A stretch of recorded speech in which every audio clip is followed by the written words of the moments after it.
displays. Okay, are we seeing the full screen there? Yes. Okay, so what I'm going to do is I am quickly going to skip all the way to the end because the last slide is the most useful one with a whole bunch of links on it. So if the people that aren't able to stay for the full time, maybe just quickly take a screenshot of this, because this is basically my contact details and a whole bunch of links to, firstly, AWS training at the top. So there's a couple of free training courses available that I'll mention throughout the session. And then if you look at the right bottom, there's a bunch of links. The first one is the AWS office hours. So I currently have a Twitch session every 2 weeks where you can join live and ask me questions. And I've started bringing some of my teammates into those sessions. So we'll then take the questions and answer them. And currently we have it every 2 weeks. We are working to do it once a week. It's in the near future. The second link there, the Africa Virtual Day, is an event that's coming up on the 9th of July. It's a free event, and we're going to have 11 technical sessions in that event. So you can just go to that link to actually register for it. It's myself and my team are actually presenting a lot of hands-on technical, how to get started with, for example, containers or infrastructure as code or serverless apps, etc. Third link is the link to all the past webinars that we've done. I think we're on up to, I think we're on number 18 or 19 at the moment that I'm busy doing. So you can actually access all the old webinars there as well that I've done. Then there's a link to my YouTube channel. I released my first video on Friday, and I'll be releasing a lot more soon. And then the last one is the really good one for those that didn't attend the AWS Summit that was on Wednesday this week. So the summit is we normally have one in a lot of different cities across the world. But for those who are aware of the current COVID situation, we can't have in-person events. So we made a massive online version, and that one actually has 55 technical sessions in it. And you can still go view all of those sessions for the next 3 months for free. So if you just go to that link, you can get all of that content as well. So that's quite a lot of videos that you can watch whenever you've got some time. Cool. So I am going to jump back to the start again. Sorry, let me just check. I can't see the chat. But I'll chat to Kim. You can share that last slide with everyone if you didn't manage to get a screenshot. So Yes, here we go. Cool. Awesome. So a little bit more detail about me. So I've been a developer for at least 15 years-ish, depending on how you count, before I joined AWS. And I was actually an AWS customer for 8 years before joining AWS. And other fun thing is the image you see is the photo of my roof, and the very blurry one on the left is what you can see from Google Maps. Unfortunately, you can't really see the Space Invader. It would have been nice if you could. So what is on the agenda for today's session? Well, firstly, I'm just going to touch on our global infrastructure, just to give you an idea of what it looks like, what regions and things we have available. I'll touch a little bit on availability zones versus regions and all that, just to augment what Wally's session was about. Then I'm going to dive a little bit into security, because you need to understand how security works, but don't worry, it's a very light touch. Then I'm going to skip quite a lot of the networking I was going to do, because Wally's session covered quite a lot of it already. Then we are going to take a look at compute and what we mean within the AWS world about compute, because it's not just about EC2 instances. There are actually a couple of ways that you can spin up something that can run your code for you. And then we're going to go over and look at some of the storage options, for example, disks that you can attach, or network storage, or databases, or some additional ones that we have available there. And at the end, we're going to have some time for Q&A. So firstly, as Wally mentioned, we have currently got 24 regions globally, and we have got 67 availability zones. And we've got 3 more regions currently on the roadmap for Indonesia, Spain, and Osaka that we've announced. Then we also have 216 CloudFront POP locations. So these are CloudFront's our CDN. I'll chat a little bit more about it, but it's basically we've got quite a lot of them around the world. I believe the closest one to Nigeria is Kenya, that's been announced. I don't know if it's gone live yet. Then an important thing when you start looking at regions is to understand what services are available. Because how it works is when we launch a new region, we don't have every single service running on it on the first day that it launches. We continuously deploy services there. So if you look at the link at the bottom there, that's a very useful one to always go check, is the service that you want to use available in the region where you want to deploy? So take that in account. So for example, if we look at this one, if I wanted to use Amazon Athena, we can see that it's not yet deployed in Cape Town or Milan, but it's pretty much deployed everywhere else. So just take those things into account when you think of the services that you want to consume. So just to talk a little bit about region and availability zones. So as Wally mentioned, a region is a geographic grouping of availability zones inside a certain area. So for example, around Cape Town, around Milan, around London or Ireland, etc. And what they do have is they've got a very high-speed fiber link between them. It's a mesh network with extra redundancy, so the connectivity between availability zones is very quick. And also, there's a 1 to 3 millisecond maximum latency between each availability zone. So you know that they are fairly close together. Now, an availability zone itself is actually one or more data center. It's not necessarily always just one data center. Usually when we bring up a new region, there'll be 3 availability zones, and each availability zone will have 1 data center. But just to put it in context, our largest availability zone has got 14 data centers building it up. And also when we do launch new regions, we launch them with at least 3 availability zones. And I'll tell you why we do that in another slide. And just a little tip for those not familiar with availability zones. When you look at my account and you see, for example, EU West 1C, that's not necessarily the same availability zone as you have in your account, which is EU1C. You need to look at the availability zone ID. So in my example here, you can see that C is actually mapped to 1, and B is mapped to 3, and A is mapped to 2. So always just remember that when you are dealing with multiple different AWS accounts, that the A is not always the same A as for everyone else. Then, to quickly explain why do we have this number 3, and it's to do with resiliency and having your services available. So don't worry about the math over here. That's just the equation for availability when you take failure rates into account. So the way to think about this is that let's say you've got a door to or an elevator. There's only one of them. So when that elevator breaks, because we all know they'll break at some time, and nobody can use it at all. So let's say the chance of or the availability of that elevator is 99%, which means that over a normal year, it'll be down for 3 days and 15 hours, because that's actually what 99% is. Hey, we've got someone drawing some pictures for me. Awesome. What that means is that one elevator, if it's broken, nobody can move around. But if there's 2 elevators, it means that if the one breaks, you can still use the other one. It might be a bit slower, but you can still use it, which means your service isn't down, it's just slightly degraded, which is obviously a bit better than having things break. And also, if you take if you use the math to figure out then the availability, as soon as you add a second one, your expected downtime suddenly drops to 52 minutes, because it still means that when 1 is up, you can still send traffic through the system. If you take that up to 3, you're going to go down to 31 seconds in a year, with the same chance of breaking. So if you've got 3, the chance of all 3 breaking means that you only have 31 seconds of downtime over the year. So that's why we tend to have at least 3 availability zones when we build our regions out, because you can then deploy in 3 availability zones, which means the chance of your service actually being down, because one of the AZs is down, is a lot lower. And if it is down, you can see that there's a lot less downtime available with a 99% availability only. And just a lot of our services have got much higher uptimes available to them. For example, S3 has got 99 I think it's 99s after it uptime. So just to understand, that's why we have 3 availability zones. So now for the next section, which is going to be quickly about just security, to understand the difference between the old corporate data center security model and how that actually works, or how the cloud security works inside the AWS cloud. So firstly, corporate data center, let's say you had a bunch of servers and you had a database somewhere. There's probably some kind of firewall configuration.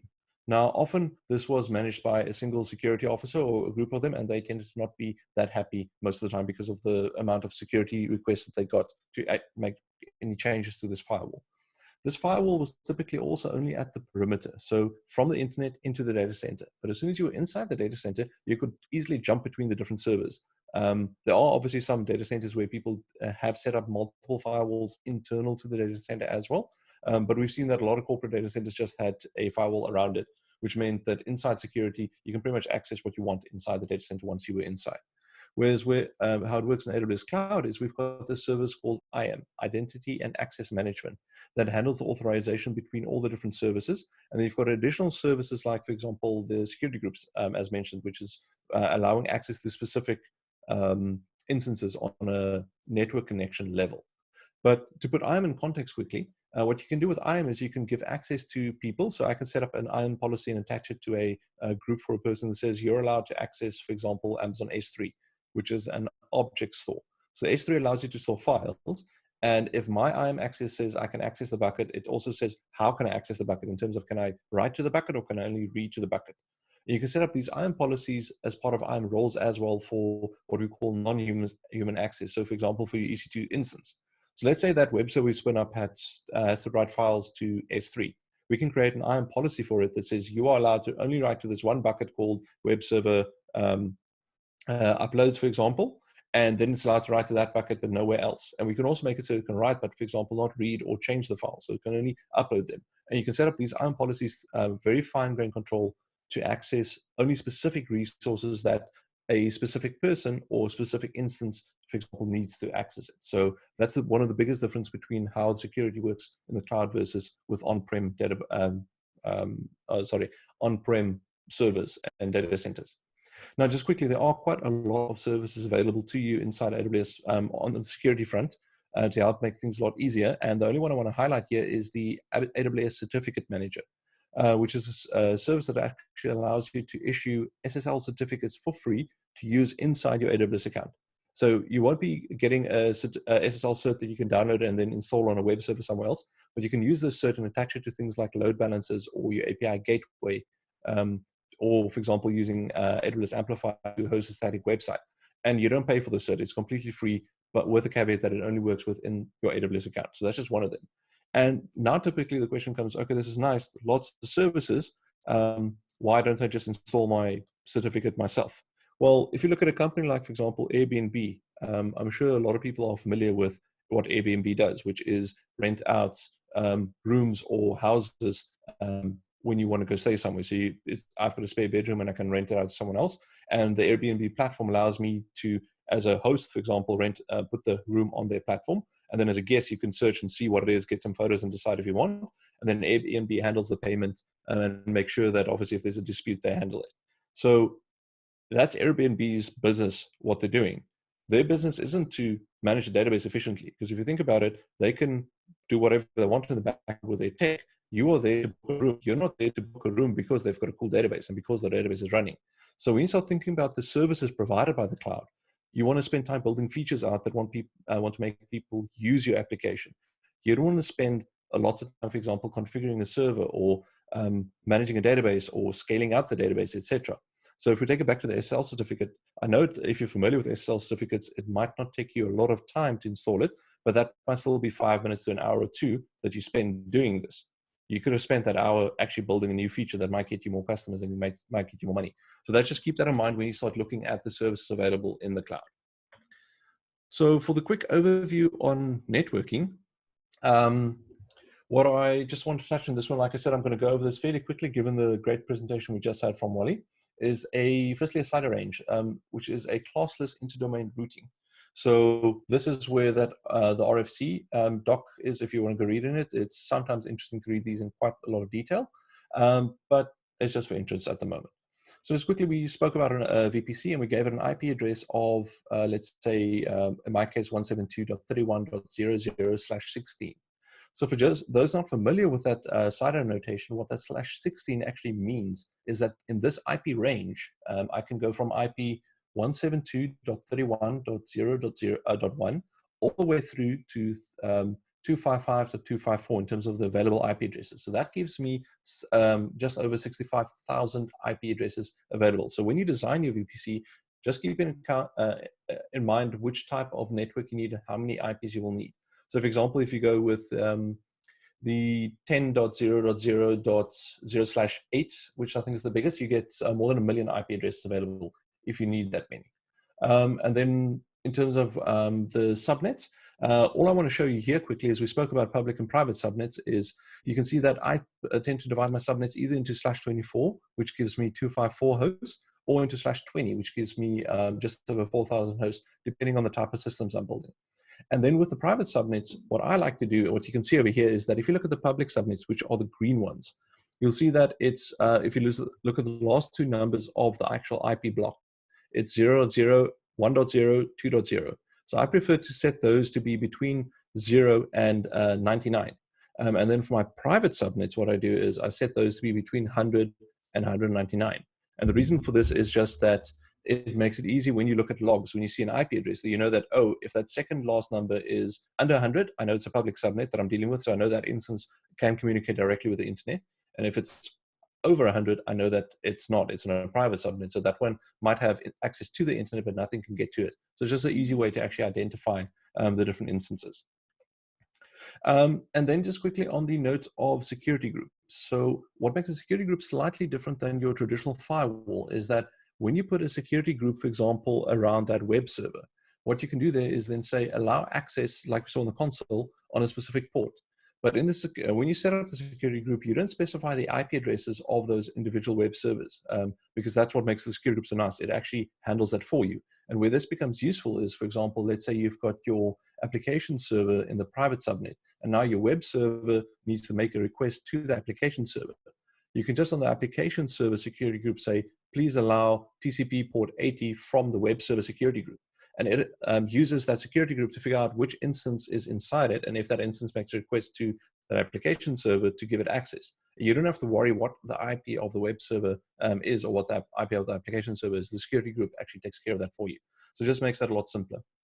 And then just on the routing request differences between public and private. If you've got a web server, for example, in a public subnet, what will happen there is when a request, let's say, comes in from the internet, it can actually go through the internet gateway and reach the web server. Similarly, the web server can make a request out through that internet gateway to the internet. So you can see that there's traffic going both ways, and that's the benefit of having something in a public subnet. But you might not want everything in a public subnet because some servers should not be accessible from the internet.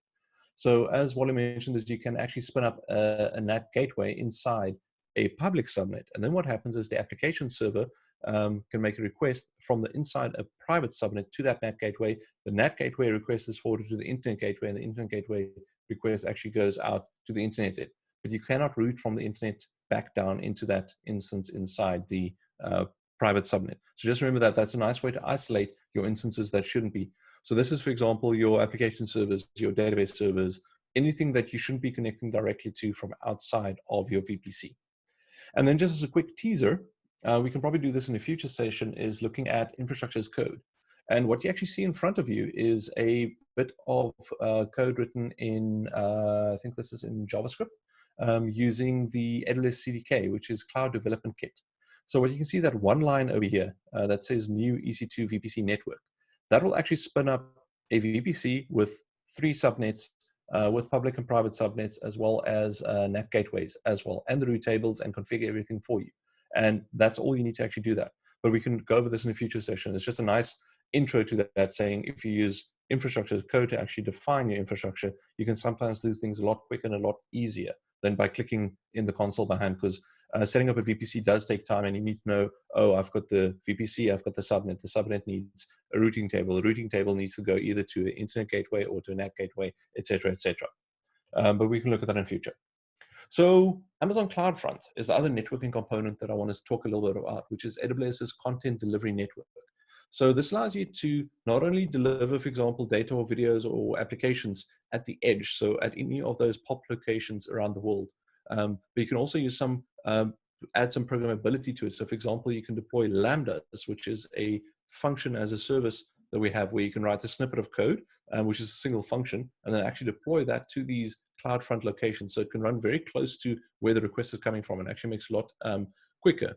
And just as a quick indication there with some graphs, these are some latency reductions that we measured around different locations in the world. And you can see the drop in terms of for people in specific areas when that POP went live, and they started sending some requests that way.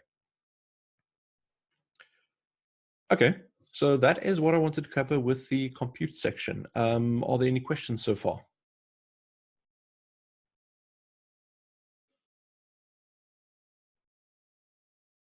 Okay, I'm going to assume that's no. I can't currently see the chat window, unfortunately.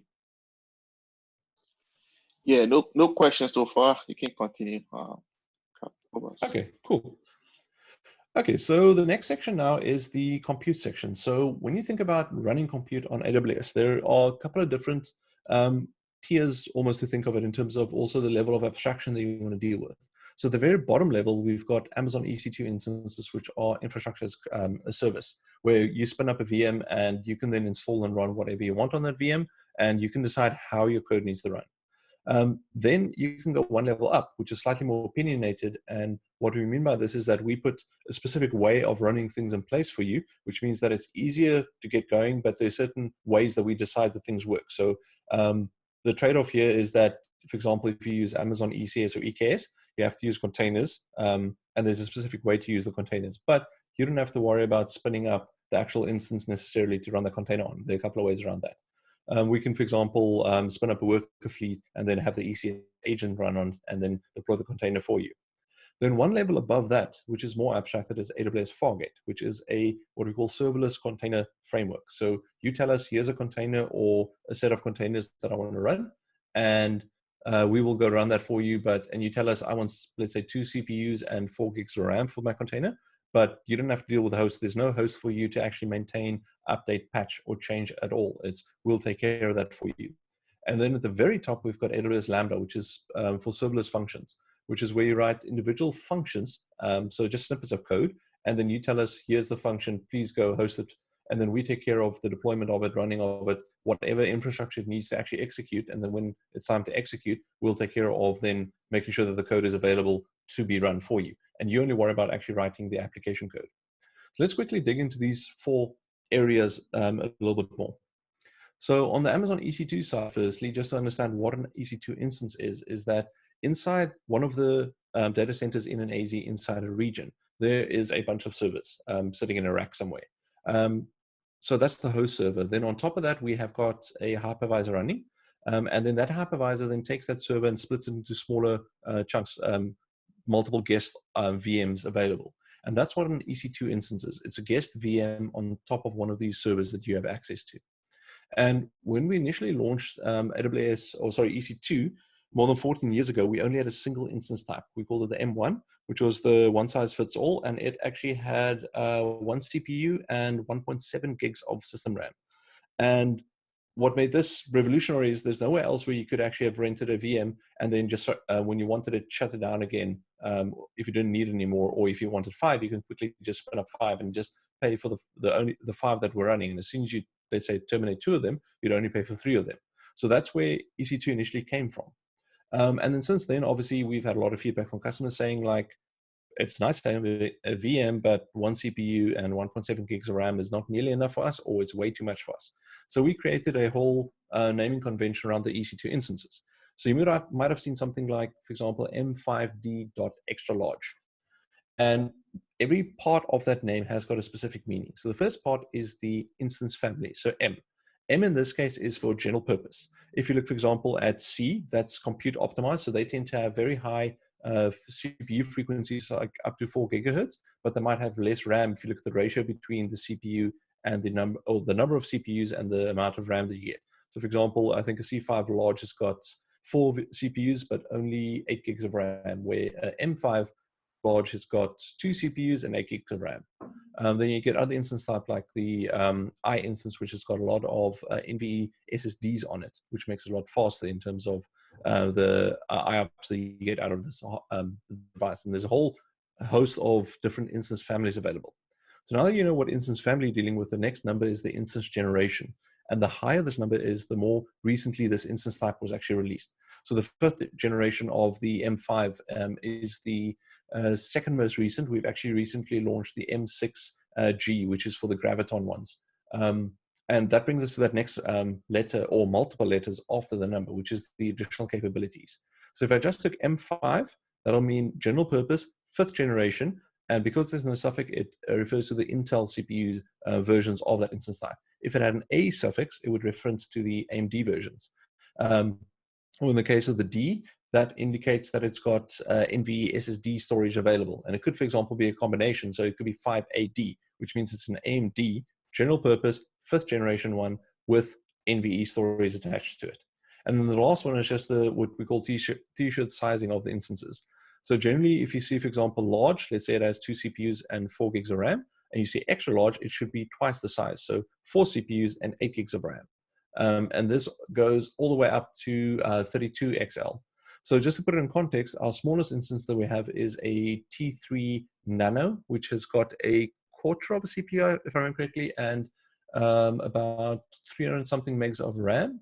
And then it goes all the way up to a X1E 32X large, which has got 24 terabytes of RAM and 256 cores available in it.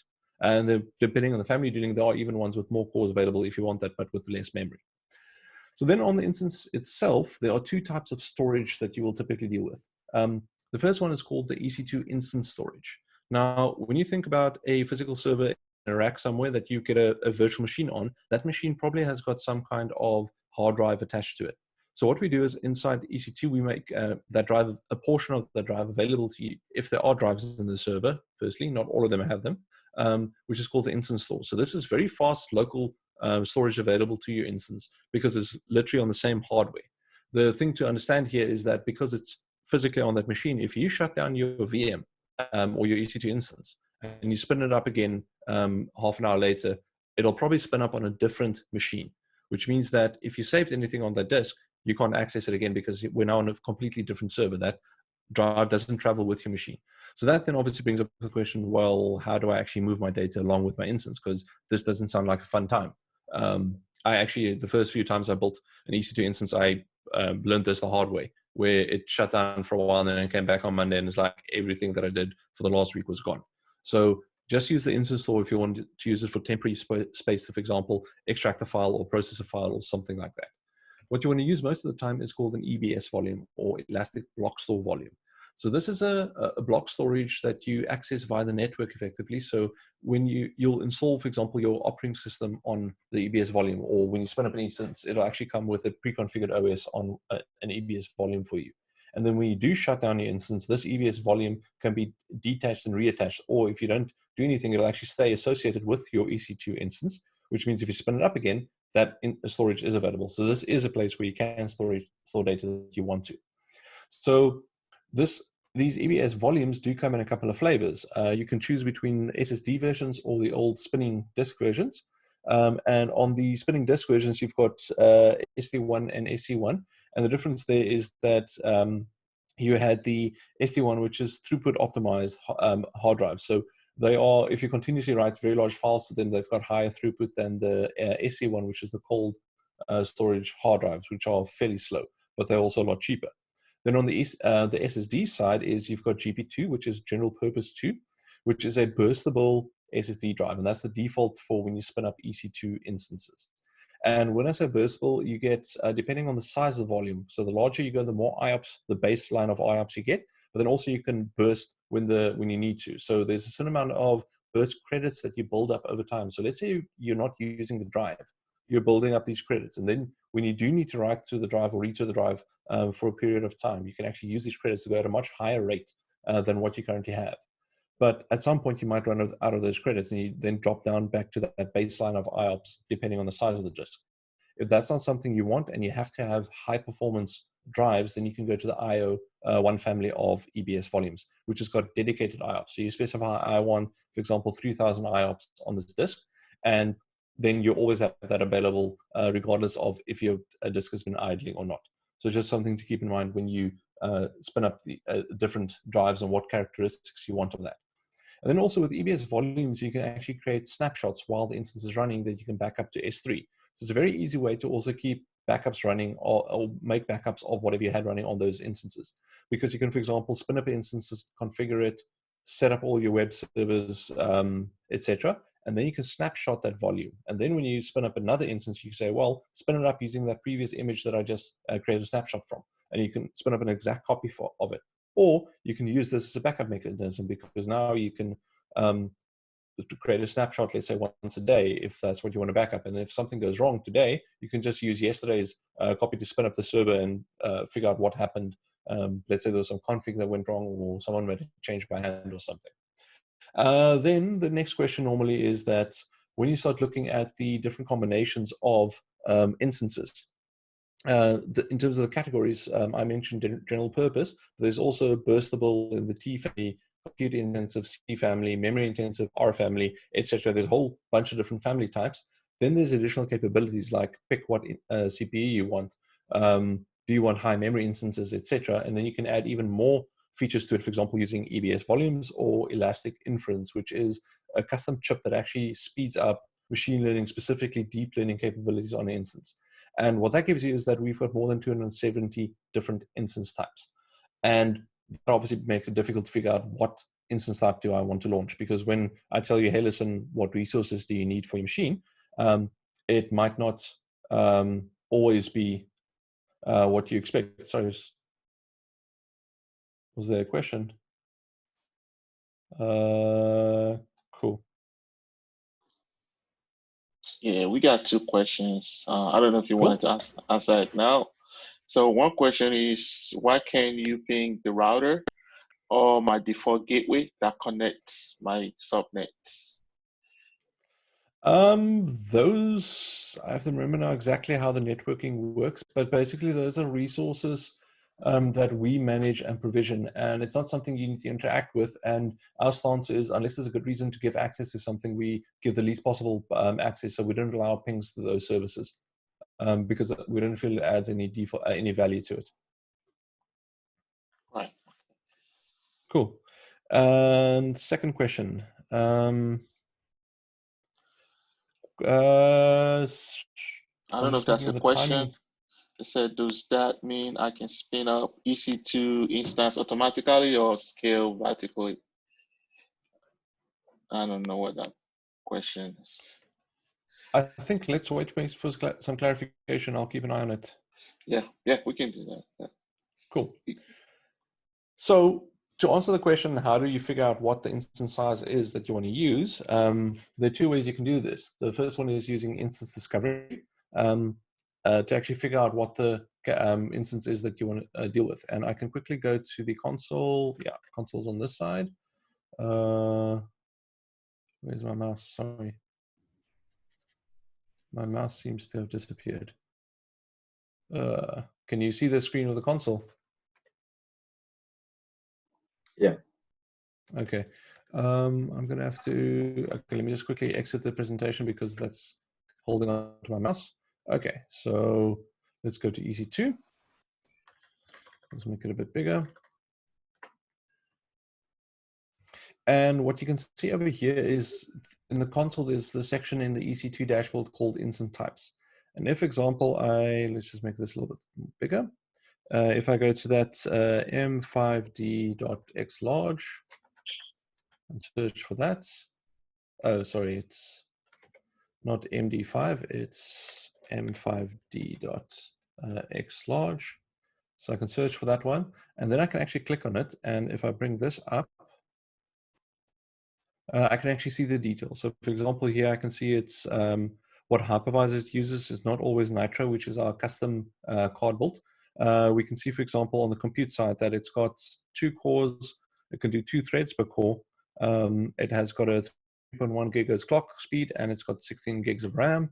There's some networking information available to you as well, storage details. If the accelerator is currently attached by default, in this case, no. And then also you can get the pricing information. So if you did pick something, for example, like the P3 family, let's grab one of the big ones, P3 13 large. If I go to accelerators over here, I can see that there are actually 8 GPUs available with a certain amount of RAM, and it's specifically NVIDIA GPUs, and it's the V100 GPU types, so the Volta ones. So you can quite see all of that. Okay, so we've got a question, how can you encrypt data on EBS? Well, when you create it, there's actually a box that you can tick to say encrypt the data using KMS. So it'll use key management service to encrypt the data for you. You can actually quickly do that. Let's go over here, volumes. So if you wanted, you can create a volume, select SSD, and you can over here say encrypt the volume, and you can just pick the key. So there's always, per service, it's the default key, but you can go create your own KMS, which is key management service key, and or you can bring your own keys to that service as well to encrypt it. And then if you use that, you can say boom, it gives you all the details of the encryption key, and it'll encrypt. So question is, if there's no availability zone for Nigeria, which zone do you recommend? That you'll have to check because Nigeria, in terms of, because is not necessarily a straight line on the map. It depends on the undersea cables. So it might be faster to London, even if London is further away than Cape Town geographically, because of the cable length that might be shorter to London from Nigeria. I actually haven't done any tests from Nigeria itself, so I would have a look at that latency to test Ireland, London, and Frankfurt and Cape Town to see which one goes for. Frankfurt probably the best one because I use Frankfurt. Probably Frankfurt. Okay. Yeah. Okay, that's good to know. Cool. Okay, let's quickly jump back into the presentation. There we go. So that's the instance discovery that you can actually use to go look at what the different ones is. And once you've been running for a while, there's a feature called AWS Compute Optimizer that will go look at your account and say, are your instances too big or too small for the workloads that you're running? And actually gives you some nice advice in terms of how to right size your instances. We're not going to look at that one today, though. So then on the compute side, the next level up is if you want to start running some containers. So the first thing we have to clarify here quickly for those not familiar is what is a container? And this is the official definition by Docker, which is one of the most popular container format. Well, Docker itself uses a wrapper around a standard container format, but if you talk about containers, you probably are talking about Docker containers at this point in time. It's basically a mechanism where you can package your code and all the dependencies into a single, it's effectively a zip file at the end of the day, or rather tar file. And then you can actually use that to deploy and also run your application reliably and quickly from a single, between different environments. So think of it like a shoebox where you install, for example, let's say we've got a Java app. You would install the Java runtime inside the shoebox, and you put your Java app inside the shoebox, close the lid, and then you say, take this and please go run it somewhere. And then when you run it locally, you take that shoebox and actually run the code, but the code runs inside that shoebox. And then when you run it on this production server, it's the same box or a copy of that box that you run. And once again, the code runs inside that. So it means that your host system that runs this container doesn't need to know about Java at all, because Java is contained within your shoebox that you're dealing with. So that's what a container is quickly. So there are a couple of ways that you can run containers on AWS. And the first one is Amazon ECS, or Elastic Container Service. So this is a service that we built in 2011, 2012. It came out. And it is a service that we manage. So you tell us what containers you want to run, and then you can decide how you want to run it, either using EC2 worker fleet. So in the example you see on the screen at the moment, there's a production cluster with 3 instances and a development cluster with 3 instances. And ECS will then take care of making sure that the container is deployed to whichever cluster you specify, the number of copies of the container you want running, and also to keep it running. So for example, let's say the container stops for whatever reason, it'll spin up a new copy of it to keep it running. And it does this by using a task definition, where you can define a set of containers, anything between 1 and 10 different containers as a single task definition, along with the volume, networking, environment variable configuration for it. And you say, take this task definition and please go spin up 3 copies of this for me. And then ECS will actually take care of it. The nice part about ECS is that the control plane, as it's called, so the thing that controls running the containers, is a service we manage, and there's no cost associated with it. The only cost here is wherever you run your containers. So if you're using EC2 hosts, whatever the EC2 pricing is for those hosts to run the container, that's what you'll pay for using ECS. It's not like with Kubernetes, where you have to run master nodes, where you have got, let's say, 3 in a cluster running, that you have to pay for those ones as well. And you can also run this with Fargate, which we'll get into in a little bit. And then also there's a service called ECR, or Elastic Container Registry, that you can use to store your containers once you've built them. So you built the image and you push the image to ECR, and then you can access that image to actually spin up a container. And just a quick definition here, because somebody recently actually took me on about this, is the difference between an image and a container is that you build the image, you push the image, and you pull the image. When you take that image and actually start running it so that the container itself starts running, that's when it becomes a container and it's no longer just an image, for those not familiar with the terms. So just quickly looking at what ECS looks like under the hood is that you might have a bunch of EC2 instances. And then on that EC2 instance, you've got the operating system running, you've got a Docker agent running, and an ECS agent running.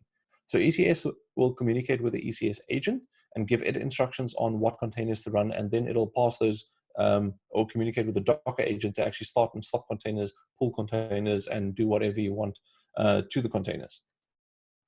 And then where Fargate comes in, and that's, remember when I said we can run containers without having hosts to worry about, is we take the host away and Fargate manages where those containers run. You only worry about the containers. So you tell Fargate, please take this container, give it 2 CPUs and 8 gigs of RAM and run 3 copies of it. And then Fargate will go sort out the resource in the background for you. So the benefit of Fargate is that there's no host for you to actually manage. You can't even get to the host. You can't SSH to it. You don't have to patch the operating system, etc. Because remember, if you are using EC2 to host your containers, that EC2 instance is still running an operating system. At some point, you might have to patch that operating system because there might be a vulnerability. So just keep that in mind when you think about how you want to run your containers. Then you can also use Kubernetes by using EKS, which is Elastic. It's actually Amazon Elastic Compute Service Kubernetes Service is the full name, but EKS for short. So what will happen there is that we spin up the EKS cluster for you. We take care of scaling that the main nodes along with backing up them along with etcd management, because the Kubernetes control plane actually has quite a lot going on in it, and you typically want to deploy at least 3 main nodes for it. So we then run that as a service for you. There is a cost associated with running just the primary nodes, and then you can have multiple instances, for example, a worker fleet running inside the different availability zones. And we have recently released a feature where you can make use of Fargate as well, which is very interesting because now you can run containers on Kubernetes without having to do capacity planning. Because remember, if you've got, let's say, a cluster of 5 instances and there's 2 CPUs and 3 gigs of RAM available across all of these in total.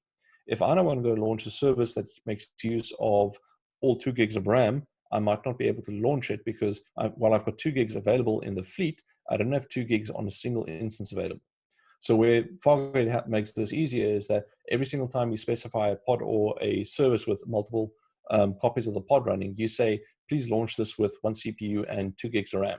And we go find the host in the background for you to actually run with that capacity. So super useful if you do want to use Kubernetes. And then lastly, you also interact with your cluster using kubectl the normal way you would.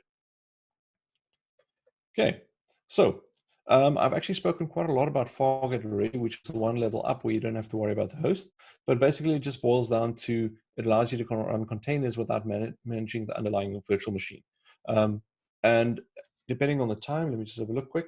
If there is time, I'll show you how easy it is to actually spin up a Fargate cluster and then also get a container running there. So then the last type of compute we have is AWS Lambda, which is a serverless function. And what a Lambda function is some kind of code that has got 3 main parts to it. There's a handler function. So this is the actual code that is executed when this function is invoked. We pass 2 objects to it. The first one is the event object. So this is the data that's sent to the Lambda. So for example, let's say this was invoked over an HTTP API gateway. Then there would be, let's say, query string parameters as well as a body with some information in it. Then you also have the context object, which is the context of how the Lambda was invoked from, for example, the API gateway. So let's say request ID, what log group it writes to, etc. So that all builds up this single function, and then you can decide what needs to happen inside that function. And when you think of the function, it's something needs to trigger the function, which we call an event source. The most common for this is an HTTP request, which comes in through an API gateway. But you can, for example, if something changes in the database, there are ways that you can raise an event and then kick off a Lambda function. Or if, let's say, you upload a file to S3, S3 then raises a notification using SNS, which is a service for simple notifications. And then the Lambda function can trigger every time a file is actually uploaded to S3, for example. So let's say you've got an image resizing service. The person uploads an image to S3.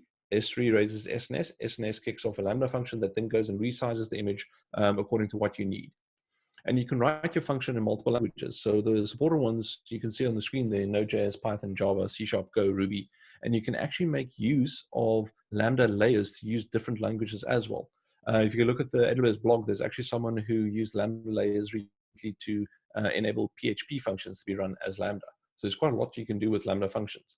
And one of the other big benefits of Lambda functions is that there's no running cost associated with them, in the sense that, let's say I've got an API that I built with Lambdas and I'm not calling it. It doesn't cost me anything because nothing is executing. Where, for example, if I use EC2, the server is up, EC2, while it is running, accrues cost.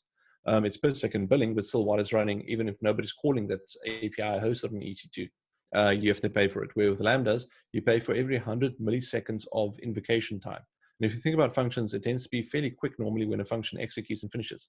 So we've seen a lot of companies actually build on Lambda, and by the time they hit like a $5 or $10 bill, they're actually running quite a significant workload because Lambda has got a very high free tier available. So if you do want to build a very small application, I highly recommend starting with serverless and with Lambdas and play with that first before you, for example, move over to EC2 instances. And just what it could look like, for example, if you have an API gateway to accept HTTP requests to your Lambda functions, you can have different paths on your actual API that you've built, and each one of these will point to a specific Lambda to execute. Yes? Sorry, I just heard noise. Is there a question?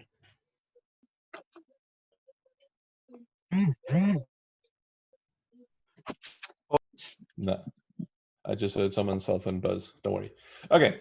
And obviously, Lambda functions being inside the AWS ecosystem can also make calls out to different services. So, for example, Amazon DynamoDB or to Secret Manager to get some configuration or to an RDS database. Depending on what services you have running, you can actually access a lot of different services inside your AWS account or outside if you wanted to. So now the next section and the last section for tonight's chat is about storage in terms of what are the ways you can use to store data inside AWS. So just quickly, when you start thinking about running databases, remember the Airbnb example I gave you. If you think about what it takes to run a database, there's quite a lot that you have to worry about. And if we put this in a list, you can see over there on the left, if you have to manage the cluster yourself, you have to worry about best practices, maintenance, monitoring, patching, scaling, all of those. Where if you look on the right, what you can see is when you use one of the RDS managed databases, you worry about schema queries in terms of construction optimization. We take care of the rest for you. There's a question about Fargate quickly. Yeah, Cobus, thanks. So I've never actually deployed a Fargate cluster, but I was of the opinion that Fargate was more like Kubernetes Knative, like a Knative cluster. So is it actually just managed containers, or is it actually Kubernetes Knative running in the background? No. So Fargate actually is a service. If you want to go read up on it, you can Google for Firecracker. So Firecracker is a custom micro VM that we built. And when you launch your Fargate container, it actually makes use of this VM in the background to spin up. So that's what it uses under the hood. And Firecracker is actually open source that you can take a look at. Oh, okay, cool. Then one last question. Can I auto provision nodes, Kubernetes nodes, like more worker nodes, automatically from the platform, like just have a config? So yes. Now, sorry, okay. I was just breaking up in the end. You were asking about, if I got the question correctly, if you can easily add additional EKS, worker nodes to EKS. Exactly, automatically, like yes. auto scaling. Yeah. Okay. Thanks. Yes, so auto-scaling, I actually did a talk on Wednesday on this using some of the new features. There's quite a lot of advanced capabilities there in terms of how to auto-scale. But the short answer is yes, you use auto-scaling groups in the background, and how it scales and with what it scales is very configurable. You can actually combine different instance families if you want, and spot instances and on-demand instances, etc. If you want, go have a look at the that link that I'll show at the end again to get to the EMEA summit and go look for the cost optimization talk that I did. It's 45 minutes just pretty much on how you can configure an auto scaling group to use all of these advanced features. Okay, thank you. Cool. Okay, so back to the storage part. So this is applicable to RDS instances. So what RDS is a relational database management service. So you pick, for example, MySQL or Postgres, and you tell us, I want to spin up a single node or a multi-availability zone clustered node. And we take care of quite a lot of that for you. And it takes about 5 minutes. It's literally a few clicks. I can quickly show you off this, how much it takes to spin up a database. And then you can just start using it. So you don't have to worry about a lot of this other work that you have to do, which once again means that if it takes you 5 minutes to spin up a database instead of a few days and also worrying about the backups, you can build more features. So when you think about databases, I know a lot of people tend to think about relational databases. I personally, when I started developing, way, way, way long ago, we had relational databases and we had files to actually store data in, not much else. Relational databases, you might recognize some of the flavors you have available down there. But you can use this as a managed service, but there's still quite a lot of space left in this cloud, and there are more databases. For example, the non-relational ones like DynamoDB, which is a key value store, DocumentDB, which is a document-based, Elastic Cache like Redis or Memcache, so it's a managed service for you. Then you've got more fun ones like Amazon Redshift, which is a data warehouse type database. EMR, which can run effectively Hadoop and Spark, so it's MapReduce type databases that you can work with, or even Elasticsearch, which is a full text search engine. And on top of that, you can install or have Kibana and then use Logstash to actually pipe logs to it. And then even some specific ones like, for example, Kafka. You can take all of this and even connect QuickSight, which is a visualization tool that we have. So when you look at databases, and especially if you're new to the cloud, go have a look at what type of database you need. Because I know a lot of people are familiar with relational databases. So you start off with MySQL, Postgres typically, and then you try and build your app on there. But go look at the different types of databases, because DynamoDB, which is a key value database or a document database, might be a better solution to the problem you're trying to solve. So always can figure out and spend some time learning the different database types, because while relational is very useful and it's used in a lot of places, it's definitely useful to know the other ones, because sometimes certain tasks are easier in a different database. So as just an example quickly, if you work with a graph database, if you're building something like a recommendation engine that needs to know the relationship between the different data entities, that's something that is very easy for a graph database because it was built to do that. Where if you do it with a relational database, there's quite a lot of work you have to put in. And once again, just by picking the right database, you free up time to go build those features instead of building a database to do what you want and then only building the features. So a little bit more detail on Amazon RDS. You can pick the flavor that you want of the database that you want to run. So we currently support MySQL, Postgres, Maria, Microsoft SQL, and Oracle. And it's literally a couple of clicks and it can actually run for you. I see we are having some fun drawing on the screen again. Awesome.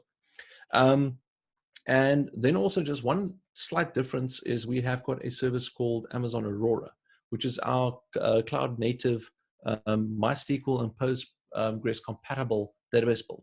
This in itself, just explaining exactly what it does under the hood, is probably about an hour or 2 hour long discussion. But the short version is that we have actually split the compute side of the database with the storage side. And what we mean by this is that if you think of a database engine, when it writes a transaction, there's normally a transaction log that it writes a single row to that says, this is the change I want to make to the data. And then the database engine takes that and actually processes it and then goes and changes the data on the actual underlying storage that it's using. If you're working inside a cluster, that transaction is then replicated to the secondary nodes. They then take that and then also process it and actually apply it to the underlying storage. And then what we do with Aurora is that the underlying storage is a layer running on top of S3 across at least 3 availability zones with 6 copies running. So when the primary node does that write operation, it writes it to the same data source where the other read nodes would actually read it from. So we don't have to replicate that command. So out of the box, Aurora is between 3 and 5 times faster, depending on if you compare it directly to MySQL or to Postgres. So you get quite a lot of more performance out of the box, and quite a lot of management features that you don't have to worry about. But I don't want to go into a sales pitch for Aurora, but if you are going to be picking an RDS instance, definitely take a look at Aurora as a starting point. Then that's the database. So we know how to store data in database, but typically also want to store some files. So there are a couple of ways you can store files. The first one being using an Amazon EBS volume that's attached to an EC2 instance somewhere. So we already spoke about that. That's, let's say, think of it as an additional drive on your virtual machine that you're running.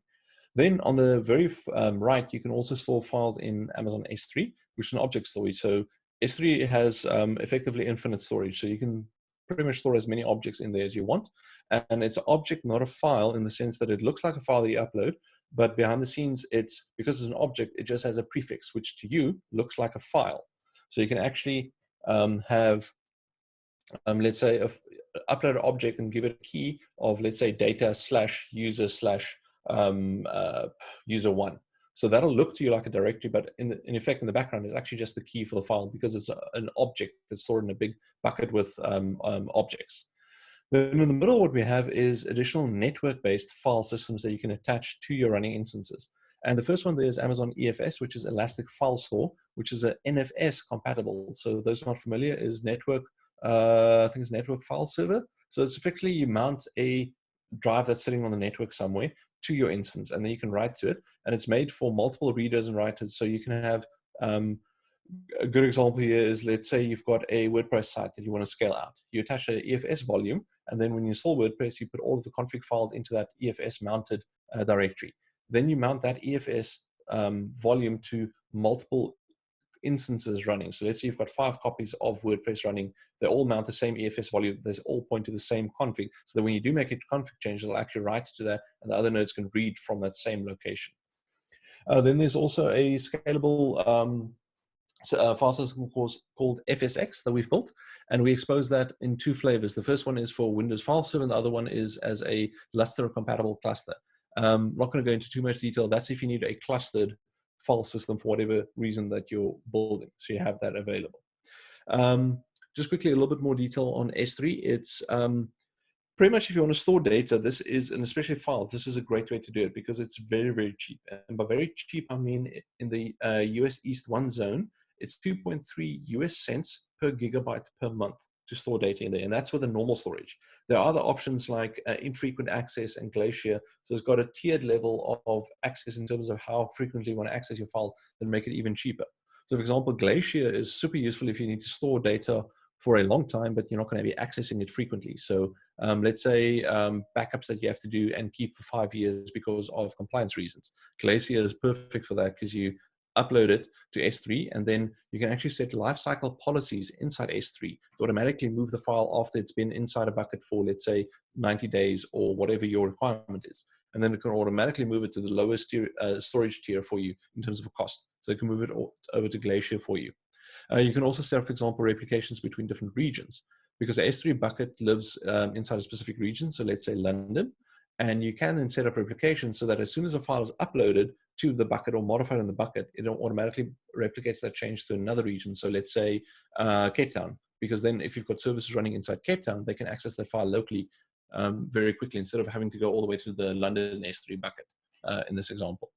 I think I covered most of what EFS is in terms of a network storage. Super, like I said, super, super useful. And we've launched a couple of features recently which allows you to attach EFS to Fargate containers when you run them, because if remember, when you're running a Fargate container, you don't have access to the host. So this is a way to actually give it storage that you can then So this is a way that you can give it storage access to use while it's executing. And I think in the last week or 2, we actually have released the ability to attach an EFS volume to a Lambda.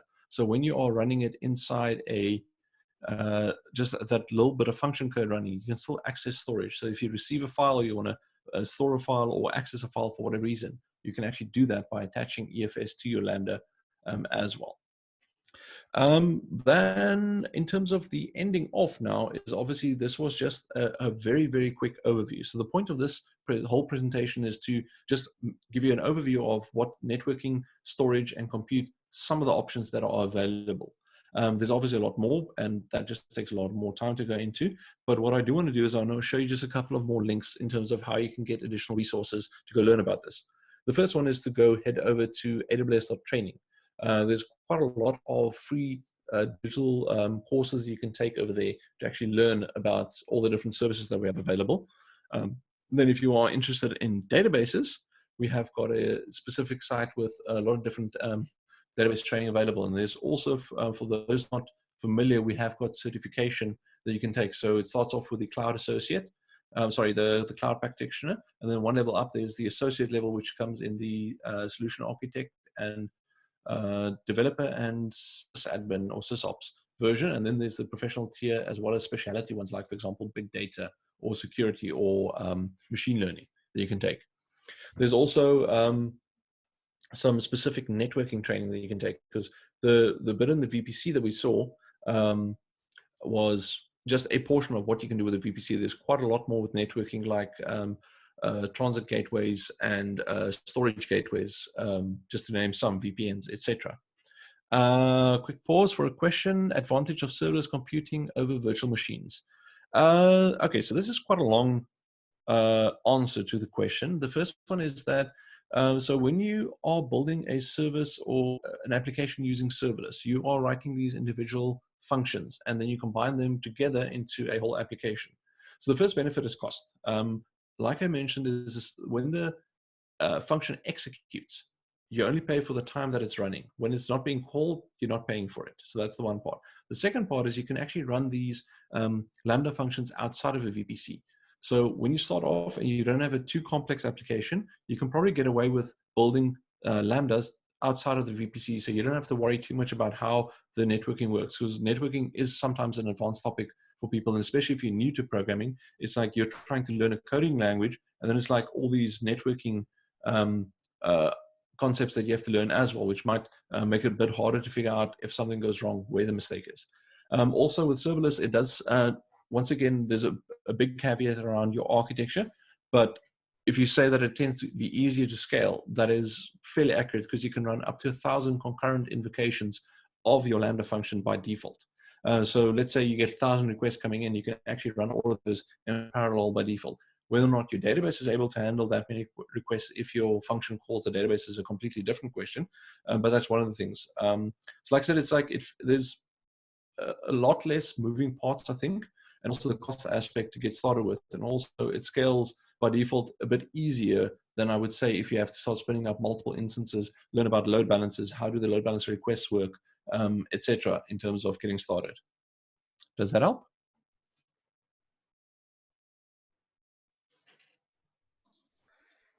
Yeah, there's another. Yeah, I think that's it for all the questions that we have so far. Did anybody has any question?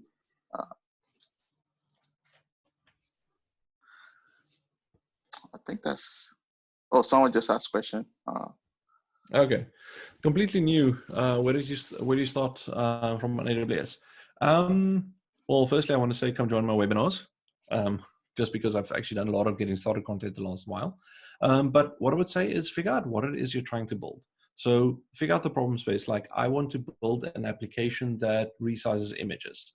That's a good example because it means you have to build some kind of API or website to take the request, do some kind of computation where you run some kind of code that resizes the image, and then also deals with files where you have to store the images, and maybe a database where you want to store some metadata so that you can understand. And then it's a case of go look for videos that help you get started. So for example, if you go to YouTube and you start searching for EC2 app beginner guide, you'll probably find a whole bunch of videos that'll help you with that.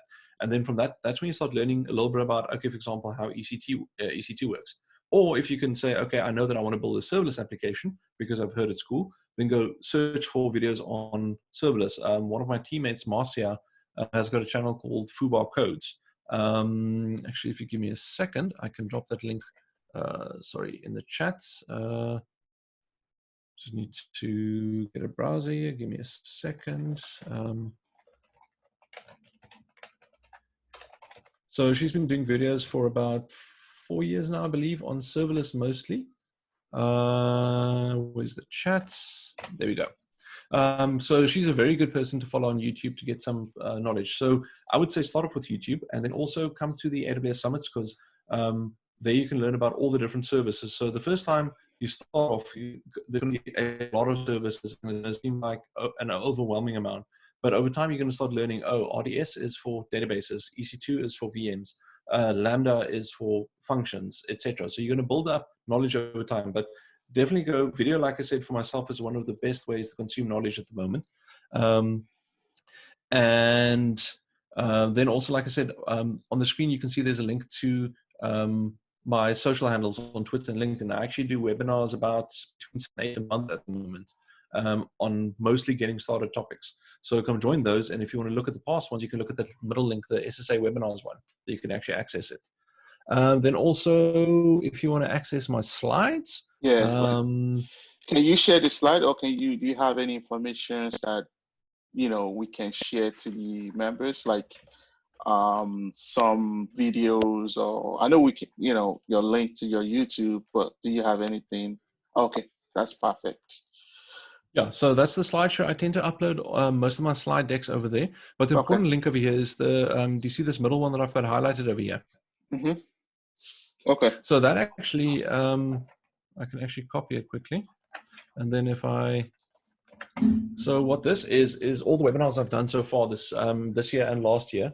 And what you can see Nice. over here is that here you can access all of them and Nice. go watch them at whatever time you want.